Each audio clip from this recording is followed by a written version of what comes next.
निशा इस समय बेंच पर बैठी हुई सो रही थी, जिस वजह से वो गिरने वाली थी कि तब भी एकांश भागकर आता है और निशा को पकड़ लेता है। तब भी वहाँ बाकी सब भी आ जाते हैं। जैसे ही सब सामने की सिचुएशन देखते हैं वो डर जाते हैं। निशा नींद से उठ जाती है तो उसे एकांश का गुस्से वाला फेस देखने मिलता है। एक पल के लिए निशा डर जाती है पर वो खुद को संभाल लेती है। तब भी एकांश निशा को डांटते हुए बोलता है, तुम यहाँ क्या कर रही हो?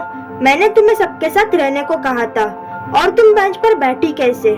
निशा एकांश के डांटने से डर जाती है। इवन बाकी सब बच्चे भी डर जाते हैं। निशा के मुंह से आवाज भी नहीं निकल रही थी। बेचारी जो एकांश के सामने शेरनी बनकर घूमती थी, पर अभी वो बिगी बिल्ली बन गई थी। निशा हकलाते हुए बोलती है, वो मुझे गार्डन देखना था तो मैं इस साइड आ गई थी और मैंने ही सर्वेंट को बोला था मुझे यहाँ बैठाने के लिए। एकांश निशा को गुस्से से घूर रहा था। वो निशा को कुछ कहने वाला था कि तब भी अंजलि जी एकांश के पास आकर बोलती है, एकांश ऐसे उसे घूरो मत, देखो कितना डर गई है वो। एकांश, और अभी मैं इसे नहीं बचाता तो और चोट लग जाती इसे। तब भी विक्रम जी एकांश के कंधे पर हाथ रखकर बोलते हैं, कोई बात नहीं, अब ऐसे मेरी बच्ची को डराना बंद करो। अब चलो हम सब रेडी हो जाते हैं, फिर डॉक्टर स्नेहा भी आएगी। एकांश खुद को शांत कर लेता है और वहाँ से चला जाता है। उसके पीछे बाकी सब भी निशा को लेकर चले जाते हैं। कुछ देर बाद सब लोग हॉल में थे। डॉक्टर स्नेहा निशा को चेक कर रही थी कि तब भी निशा जोर से चिल्लाती है, नहीं, मुझे इंजेक्शन नहीं लगवाना। डॉक्टर स्नेहा, बेटा ये जरूरी है, इससे आपको ज्यादा पेन नहीं होगा। निशा मना करते हुए बोलती है, नहीं, इससे बहुत दर्द होता है, आप दवाई दे दो, पर ये इंजेक्शन दूर रखो।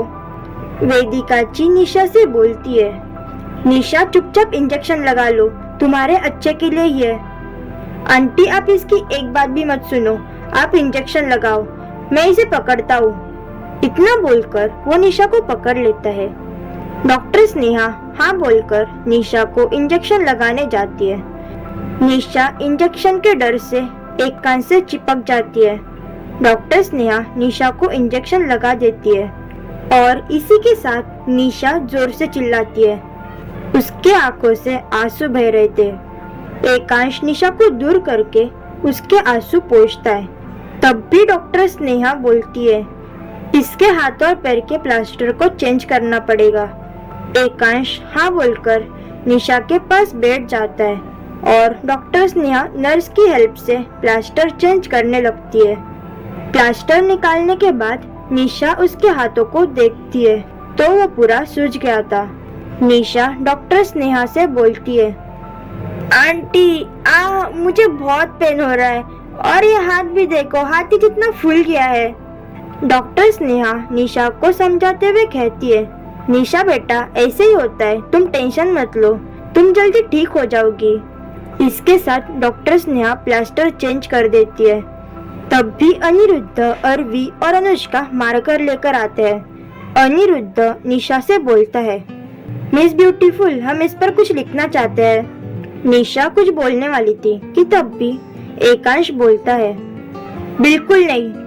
पर निशा एकांश को इग्नोर करके बोलती है, अरे आप इनकी बातें मत सुनो, ये मेरा प्लास्टर है, मैं फिक्स करूंगी, तो आप तीनों जल्दी से लिखो।